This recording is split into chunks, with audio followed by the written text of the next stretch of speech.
Assalamualaikum warahmatullahi wabarakatuh. Apa kabar semuanya? Semoga semuanya sehat selalu dan selalu semangat belajar. Baik, bertemu lagi dengan mata pelajaran IPS di kelas 8. Hari ini kita akan belajar mengenai perdagangan antar daerah dan perdagangan antar negara. Nah, apa itu perdagangan? Tentu kalian sudah sering mendengar kata-kata perdagangan. Karena di kehidupan kita sehari-hari, kata perdagangan itu familiar sekali. Nah, perdagangan adalah kegiatan tukar-menukar barang atau jasa berdasarkan kesepakatan bersama tanpa unsur paksaan. Nah, perdagangan juga biasa kita kenal dengan kegiatan jual beli.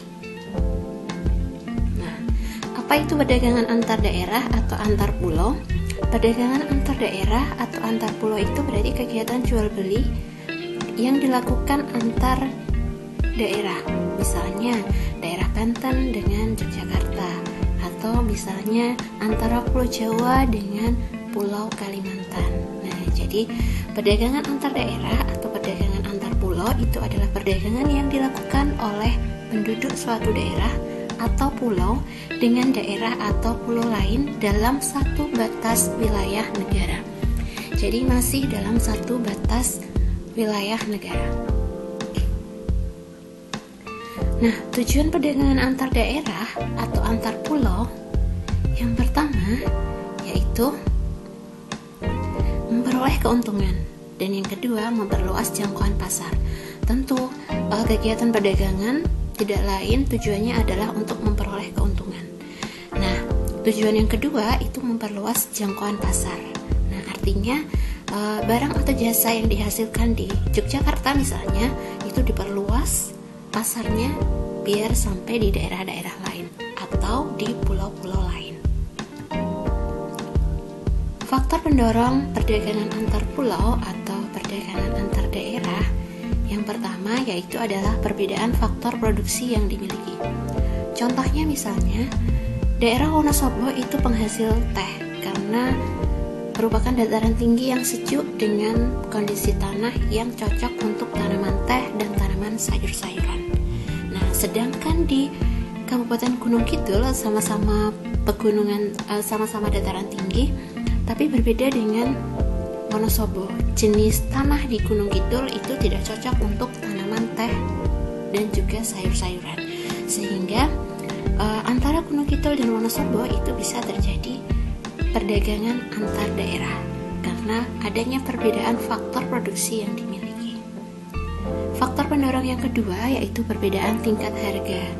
Misalnya Sleman itu terkenal dengan salaknya karena di sana komoditas salak itu sangat melimpah. Nah, tentu saja harga salak ini ketika kita beli di Sleman dengan kita beli di misalnya Jakarta tentu akan berbeda harganya. Kemudian juga contoh lain di Kalibawang Kulon Progo itu terkenal dengan durennya pada saat musim duren. Nah, pasti duren di sana dengan duren yang sudah ada di jalan-jalan di daerah Bantul misalnya itu tentu harganya berbeda. Nah, jadi adanya perbedaan tingkat harga inilah yang kemudian menyebabkan terjadinya perdagangan antar pulau atau antar daerah. Nah, kemudian manfaat perdagangan antar pulau atau perdagangan antar daerah yang pertama menyediakan alternatif alat pemuas bagi konsumen. Nah, tentu jadi menyediakan barang dan jasa yang dibutuhkan bagi konsumen. Yang kedua meningkatkan produktivitas. Nah, jadi ketika barang yang dibutuhkan itu semakin banyak maka produksinya akan semakin meningkat. Kemudian memperluas kesempatan kerja bagi masyarakat. Nah, ketika memproduksi barang yang begitu lebih banyak, maka butuh tenaga kerja yang lebih banyak. Oke, selanjutnya perdagangan antar negara atau perdagangan internasional. Nah, dapat kalian lihat, perdagangan antar negara itu berarti kegiatan jual beli yang dilakukan antar negara. Kalau tadi hanya antar daerah atau antar pulau dalam satu batas wilayah, nah kalau ini sudah berbeda negara. Nah, jadi misalnya negara Inggris melakukan perdagangan internasional dengan negara Amerika Serikat. Nah, jadi sudah antar negara.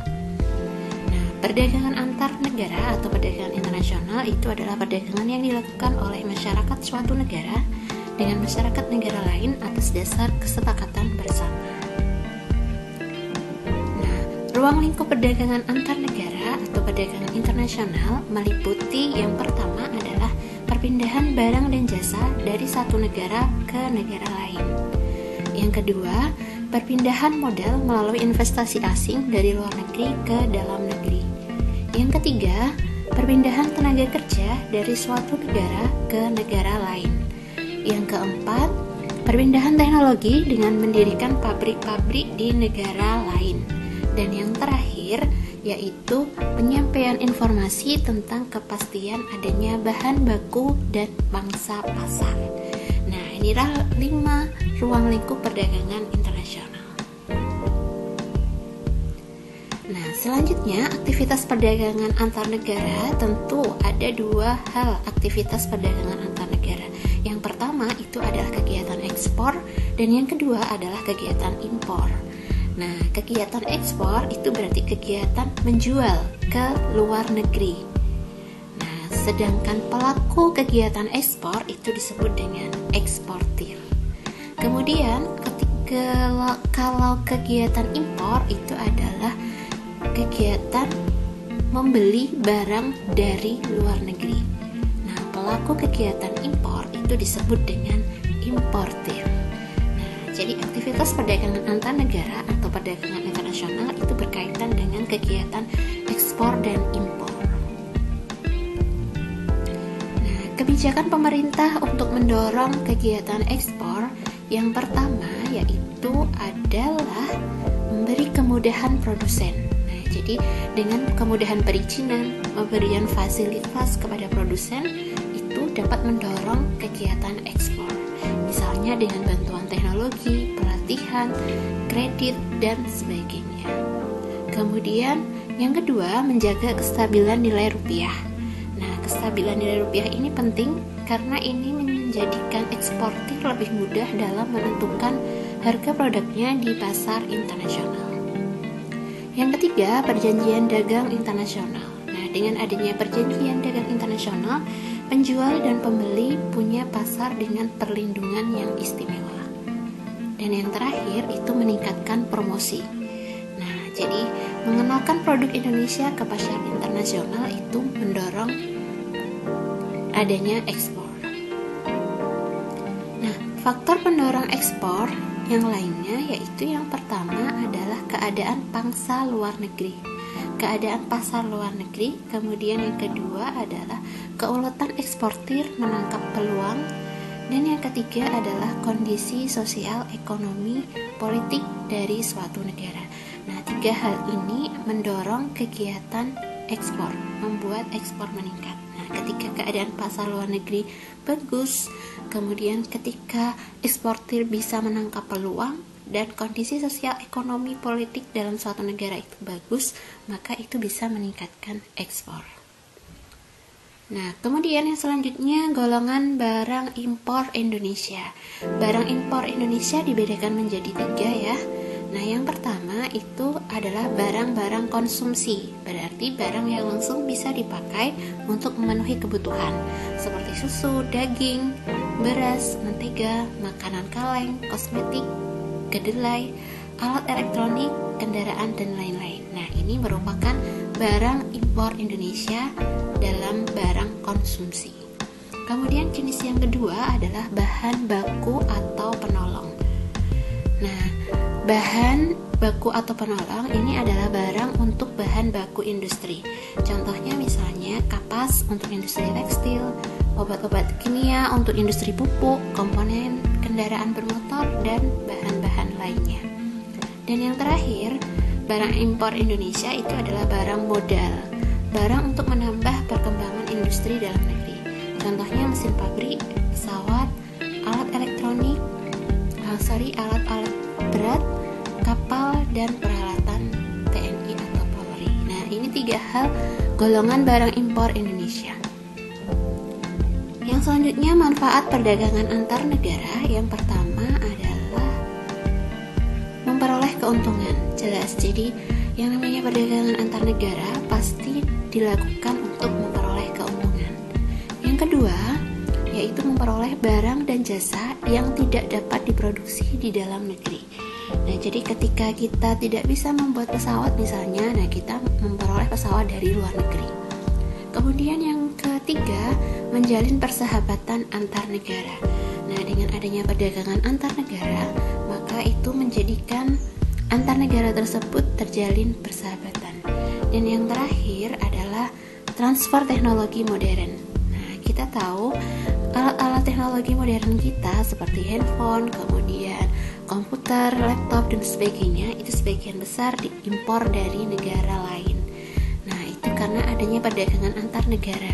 Dengan adanya handphone, dengan adanya laptop, dan sebagainya tadi, kita menjadikan bisa menguasai teknologi modern. Nah, kemudian faktor-faktor yang mendorong perdagangan antar negara. Faktor yang pertama adalah untuk memenuhi kebutuhan barang dan jasa dalam negeri. Tentu, ketika barang dan jasa dalam negeri tidak dapat dicukupi, maka kemudian mendorong untuk perdagangan antar negara. Misalnya, walaupun di Indonesia dapat menghasilkan beras, namun ternyata beras tersebut kurang, maka harus melakukan perdagangan antar negara, misalnya dengan Thailand ataupun Vietnam. Yang kedua, keinginan memperoleh keuntungan dan meningkatkan pendapatan negara. Nah, pendapatan negara dari perdagangan antar negara itu dinamakan dengan berarti devisa negara itu bertambah. Yang ketiga, adanya perbedaan kemampuan penguasaan ilmu pengetahuan dan teknologi dalam mengolah sumber daya ekonomi.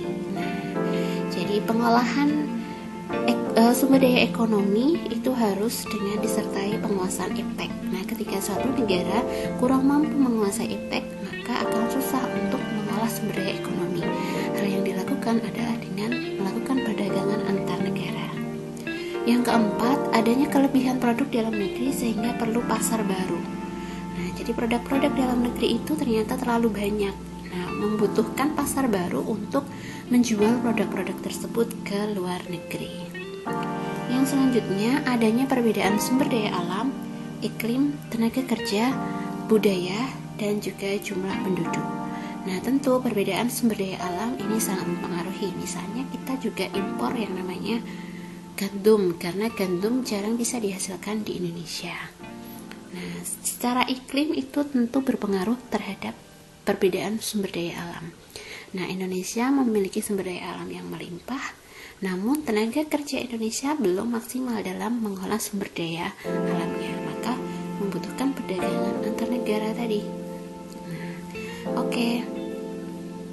Yang selanjutnya, faktor pendorong selanjutnya adalah keinginan membuka kerjasama, hubungan politik, dan dukungan dari negara lain. Dan yang terakhir adalah terjadinya era globalisasi. Dan tentu kita tahu bahwa adanya globalisasi atau proses luluhnya batas-batas negara, nah itu menyebabkan suatu negara tidak dapat hidup sendiri.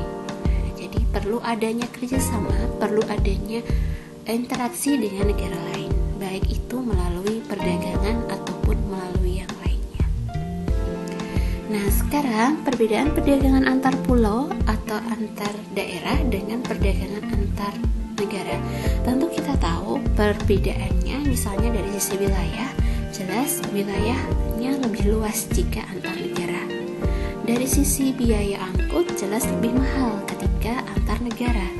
Dari sisi mata uang, kalau antar pulau atau antar daerah hanya menggunakan satu mata uang, yaitu yang ada dalam negara tersebut, misalnya rupiah. Sedangkan ketika perdagangan antar negara itu butuh yang namanya adanya perbedaan mata uang, maka menggunakan devisa atau alat pembayaran internasional, bisa dengan mata uang asing ataupun dengan emas. Nah, kemudian perbedaan yang lain yaitu adanya peluang perdagangan yang lebih luas tadi. Nah, jadi kalau perdagangan antar negara itu peluangnya akan lebih luas. Kemudian yang kedua, adanya kedaulatan bangsa. Nah, jadi adanya batas negara yang harus dihormati. Nah, adanya kedaulatan bangsa. Kemudian yang ketiga adalah penggunaan kurs tukar. Nah, tadi karena mata uang yang digunakan berbeda, maka digunakannya yang namanya kurs tukar. Jadi kurs tukar itu sangat mempengaruhi. Oke. Terima kasih sudah selesai materi kita pada hari ini. Alhamdulillah, selamat bertumbuh, sukses dan sehat selalu untuk kalian semuanya. Wassalamualaikum warahmatullahi wabarakatuh.